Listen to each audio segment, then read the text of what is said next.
saya merasa saya sendiri, saya hanya seorang diri di tengah-tengah keluarga. Dari kecil tuh saya gemuk, ada yang mengejek saya gajah bengkak, sumo. Dan saat itu saya mencoba untuk tidak menangis di depan mereka dan saya tertawa supaya saya mendapatkan teman. Tapi ternyata hati saya terluka dan saya jujur aja saya marah dengan Tuhan. Kenapa saya harus diciptakan seperti ini? Karena saya ditolak dengan semua orang. Saya menciptakan dunia saya sendiri. Saya membuat imaginary friend. Saya membayangkan saya diterima oleh banyak orang. Saya membayangkan saya berharga di sekeliling mereka. Saya merasa nggak puas dengan imaginary friend saya. Saya mencari sosok real. Tapi sosok real itu tidak mengenal saya. Dan satu-satunya cara yaitu cyber, hubungan lewat internet. Saat itu saya berhubungan, ibarat kata pacaran lewat internet gitu. Saya hampir jatuh dalam namanya cyber sex.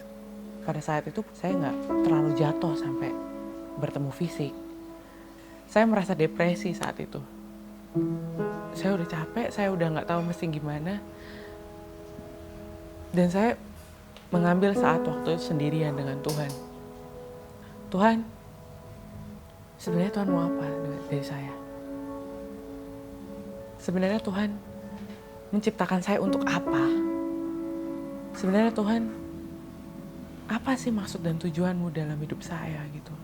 Tuhan saat itu berbicara pribadi dengan saya. Sar, kamu berharga. Kalau kamu gak berharga, aku tidak akan menciptakan kamu. Kamu tuh adalah berlian yang berharga buat aku. Bagaimanapun, berlian ditaruh dimanapun, dia tetaplah berlian. Dan saya ingat kata Daud, dia yang menenun aku, dia yang membentuk buah pinggangku.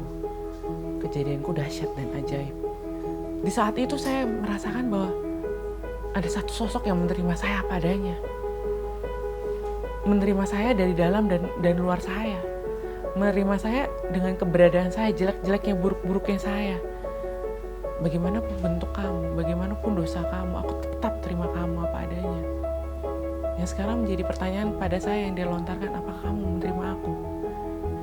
Dan ketika saya memutuskan untuk, iya Tuhan, saya terima Engkau. Perubahan signifikan yang saya lakukan bahwa saya bisa memuji diri saya sendiri. Ketika saya berdamai dengan diri saya sendiri, orang lain pun menerima. Terutama keluarga saya yang dulu saya pikir saya tidak dekat dengan keluarga saya, ternyata saya bisa dekat banget dengan keluarga saya sekarang. Ya, ketika saya melihat Tuhan, saya udah nggak perlu berlari ke sana ke sini mencari kemana saya harus mendapatkan yang bisa mengisi kekosongan hati saya. Kekosongan hati saya cuma bisa diisi sama Tuhan.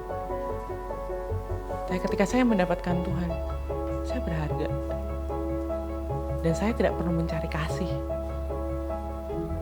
Yang perlu kita lakukan adalah berdiam diri, berdoa kepada Tuhan.